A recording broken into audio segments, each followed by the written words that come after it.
tumbling down in the city that we love. Great clouds all over the hills, bringing darkness from above. But if you close your eyes, does it ever feel like nothing changed at all? If you close your eyes. Hello, moi c'est Nara, mais aussi Savannah. Donc si t'entends qu'on m'appelle souvent comme ça dans mes vidéos, t'inquiète pas. Et j'ai 24 ans. Mais pour moi, c'est maintenant qu'il faut vivre. Et je suis pas venue sur Terre pour survivre. Je partage des vlogs, du lifestyle, du voyage. Et mon but dans la vie, c'est de faire le tour du monde. Si tu veux pas louper des bons plans, des conseils, je te conseille de t'abonner. Et en plus, ça me donne de la force. Tu peux aussi activer la cloche de notification pour ne pas louper mes prochaines vidéos. Et mes devises, c'est voyager pas cher, mais kiffer un max. Et bien sûr, en toute transparence. Je te laisse avec la vidéo. Et bon visionnage! C'est la nuit, 3h du matin, on dort toujours pas. On a tellement froid, genre j'ai mis mon jogging, mais c'est un jogging de pluie, genre vous savez les trucs qui font grave du bruit. Je suis obligée parce que j'ai trop froid. On a un drap, genre on a même pas de couette, ça me fout la haine. Bref, c'est parti pour une bonne journée quand même. Et 7h du matin, là, on se dirige du coup vers le point de l'excursion. Je vous expliquerai tout après. On a passé une mauvaise nuit, vraiment. Il faisait super froid. On n'avait pas de couette. Moi, je leur ai demandé d'amener des couettes, mais on m'a pas répondu. Bah, après, il était tard, je comprends, mais voilà. Même là, on ne m'a toujours pas répondu. L'eau de la douche, elle était froide. Enfin, vraiment, trop chaud.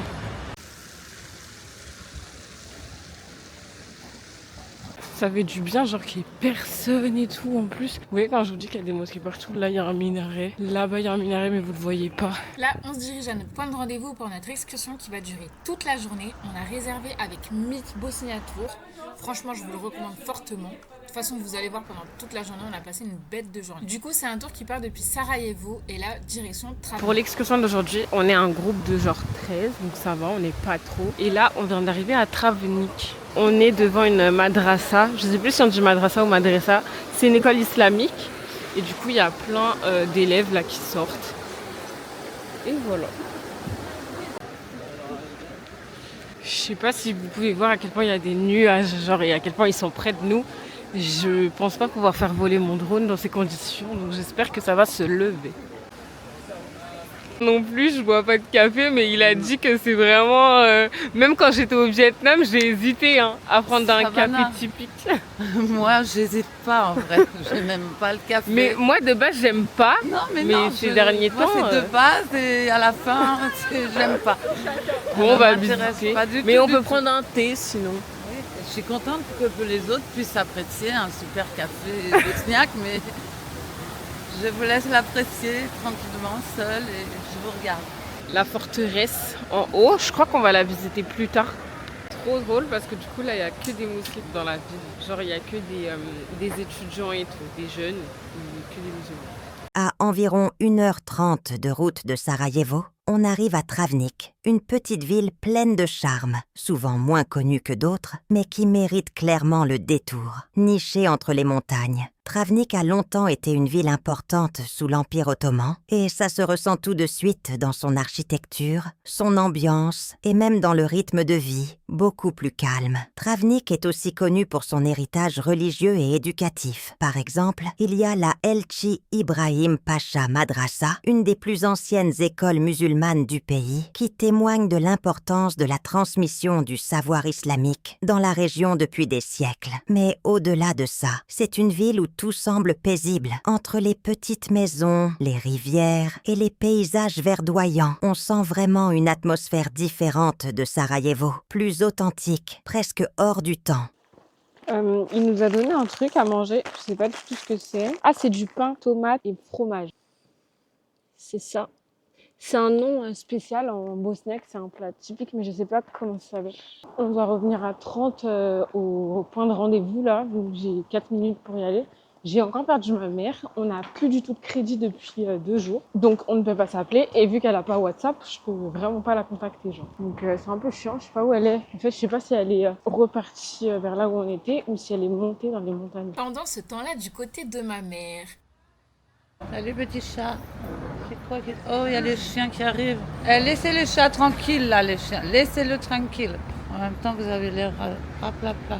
Je reviens vite fait sur notre excursion. Du coup, faut savoir qu'on était dans un car, qu'on est parti, je crois, vers 8h du mat et que c'était une excursion qui durait toute la journée. Et comme vous pouvez voir, c'était mon anniversaire. Bref, entre chaque endroit, on avait quand même assez de route, donc moi j'ai pris ma tablette pour pouvoir lire. Sur la route entre Travnik et Jais, il existe un endroit discret, presque caché, que beaucoup de voyageurs traversent sans vraiment s'y arrêter. Juste avant d'atteindre les Emlynchichi Watermills, un petit pont en bois surplombe une série de cascades naturelles formées par la rivière Pliva. Ici, l'eau ne chute pas brutalement. Elle s'écoule en douceur, en créant une succession de petits paliers qui donnent au paysage un aspect presque irréel. Le bruit constant de l'eau, le vert intense de la végétation et la lumière qui se reflète à la surface donnent à ce lieu une atmosphère à part. C'est un endroit simple, mais étonnamment captivant, où chaque détail semble parfaitement à sa place. Ce pont, parfois appelé Bridge of Love, offre un point de vue unique sur ces petites chutes d'eau. Un lieu paisible, presque suspendu dans le temps. J'aurais aimé y passer un peu plus de temps. C'est le genre d'endroit qui ne paie pas de mine, au premier regard, mais qui, une fois découvert, laisse une impression durable. Un lieu à la fois calme, naturel et vraiment magnifique. J'espère que ce genre de petite description, grâce à l'IA bien évidemment, vous aimez. Je trouve que ça donne un autre côté au vlog et que vous pouvez comprendre beaucoup plus de choses. Là, on est sur le pont de l'amour à Yais. C'est vraiment magnifique. Je sais pas si vous allez beaucoup m'entendre avec le bruit des cascades. Joyeux anniversaire, joyeux anniversaire. Et maintenant, on se retrouve au Emlynchichi Watermills, un lieu emblématique situé à quelques minutes de Jais. Ces petits moulins en bois, parfaitement alignés le long de la rivière Pliva, datent de plusieurs siècles. À l'époque, ils jouaient un rôle essentiel dans la vie locale. Ils servaient à moudre le grain, notamment le blé et le maïs, pour produire de la farine.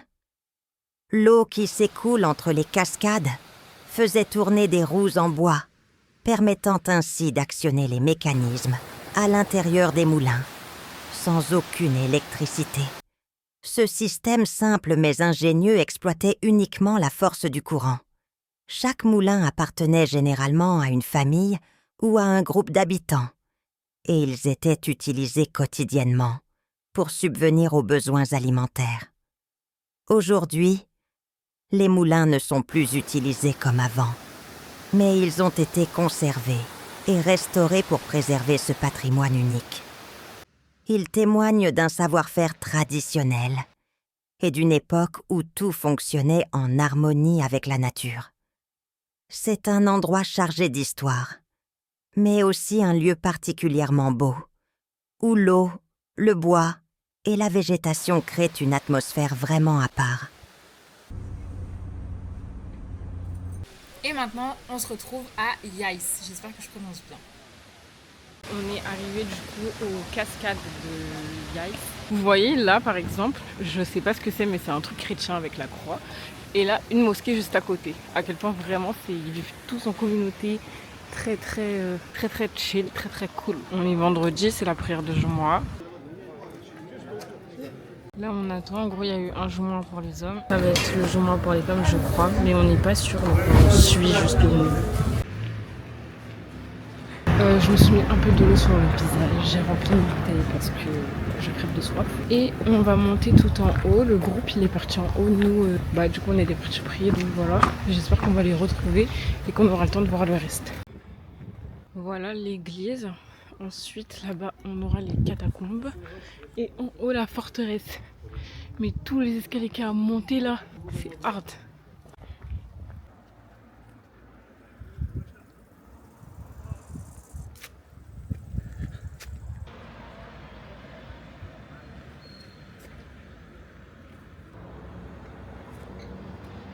Je vais monter là à la forteresse. Et voilà, j'espère que j'aurai le temps parce qu'on doit retourner dans 20 minutes. Du coup là je viens de prendre un ticket pour la forteresse, c'est 5 km. Ça me bute qu'ils mettent des interdits flingues partout.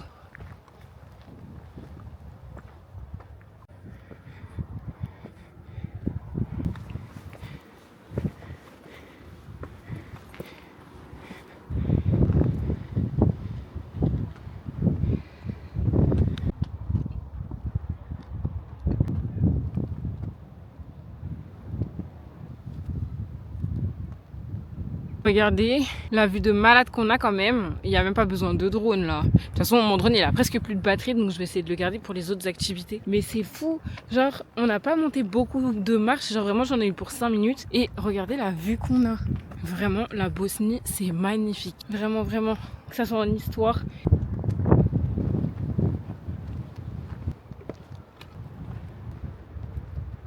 Juste là, c'est la mosquée où j'étais tout à l'heure. Mais vous voyez ou pas comment on est haut quand même. Bon, il est l'heure que je redescende. Je me demande si ma mère, elle a suivi le groupe comme je lui avais dit. Sachant que quand je suis partie, vu que moi je devais un peu me dépêcher là, je lui ai dit rendez-vous à 14h30 à la cascade. Elle savait pas où c'était la cascade. Donc voilà.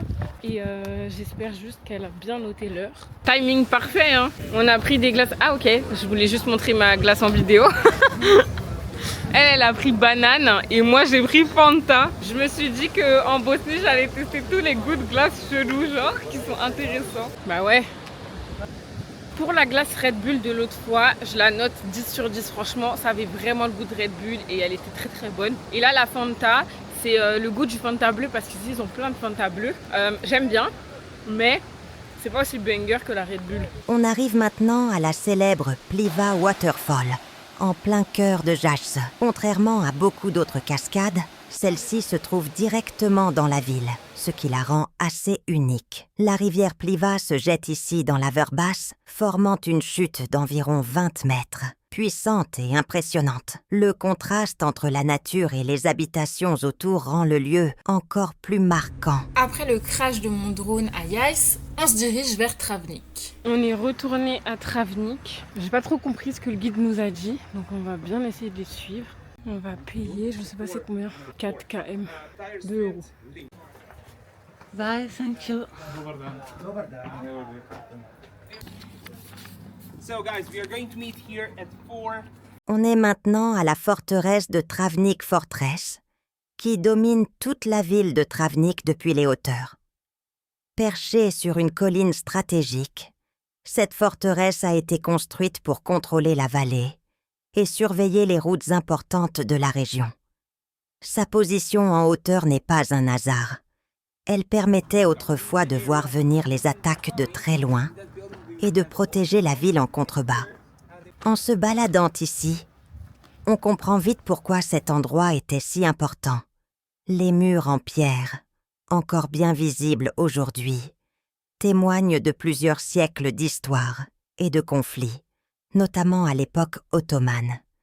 Mais au-delà de son rôle militaire, la forteresse offre aujourd'hui un point de vue exceptionnel sur Travnik et les montagnes alentours. C'est un endroit calme, chargé d'histoire, où on peut vraiment imaginer la vie d'autrefois tout en profitant du panorama. On est dans une ancienne forteresse et ça c'est une ancienne mosquée qui a été détruite pendant la guerre. Il reste juste le minaret et des ruines dedans. Regardez, on voit des versets qui sont écrits.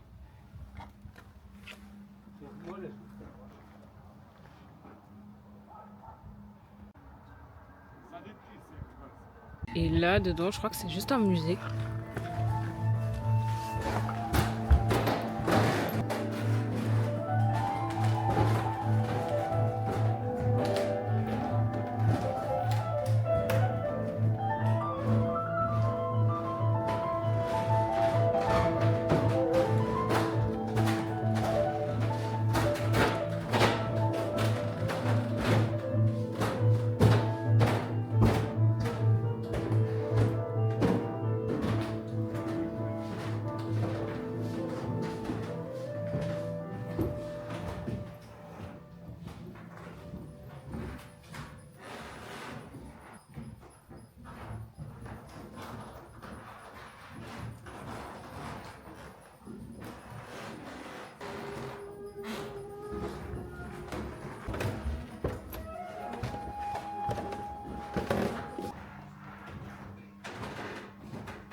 On a des images en 2000.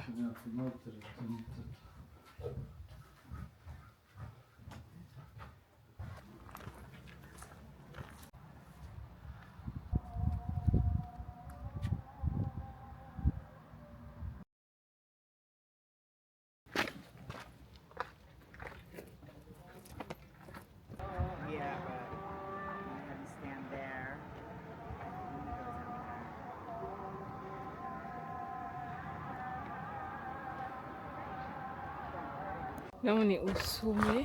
Je pense que c'est là, du coup, qu'ils mettaient les canons. On est redescendu tout en bas de la ville, là où on était ce matin. Vous vous rappelez peut-être des images que ma mère a pu filmer. On est exactement au même endroit. Là, on est devant une mosquée encore. On va aller visiter la mosquée. Vous voyez la peinture et tout, c'est fait avec du blanc d'œuf et des épices à l'époque. Je crois qu'ils le refont tous les 3 à 4 mois.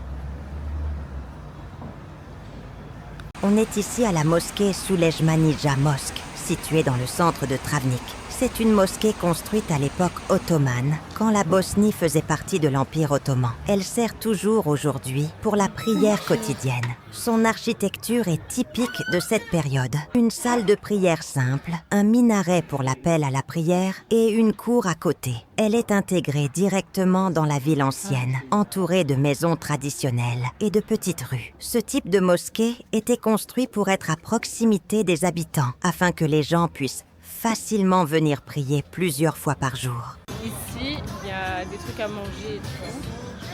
Comme trucs locaux, il y a du jus de rose. Il faudra peut-être que je teste. Et j'aimerais bien manger des baklava parce qu'il y en a partout et j'en ai pas testé parce que c'est pas trop mon modèle, mais ici j'aurais bien aimé tester.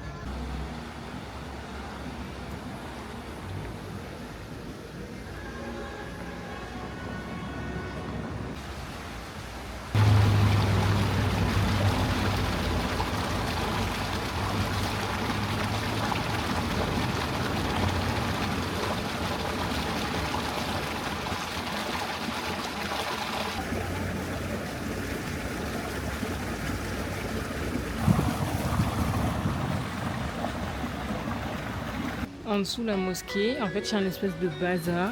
On va prendre du jus de rose parce que c'est une spécialité d'ici. Il nous l'a mis dans une bouteille parce que sinon c'était une énorme bouteille et vu qu'on prend l'avion demain, on n'aurait pas pu le prendre. Mais on va tester ça.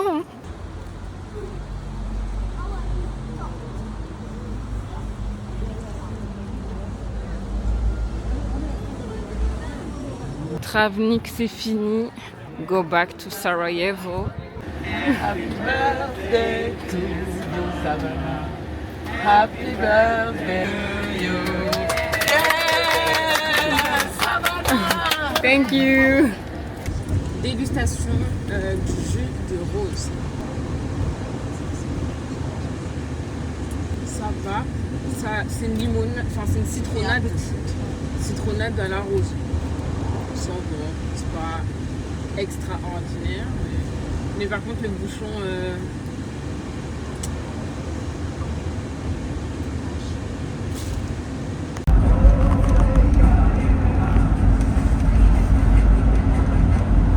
on est arrivé à Sarajevo, là on retourne à notre logement et on va ressortir.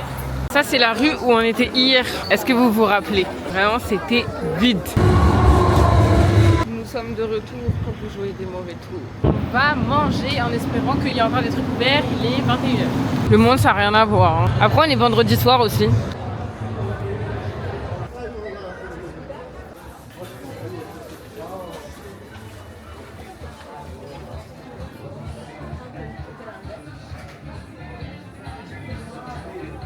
C'est une allée en fait. On s'est posé finalement dans le resto en face de celui dans lequel je voulais aller parce qu'il n'y avait plus de place.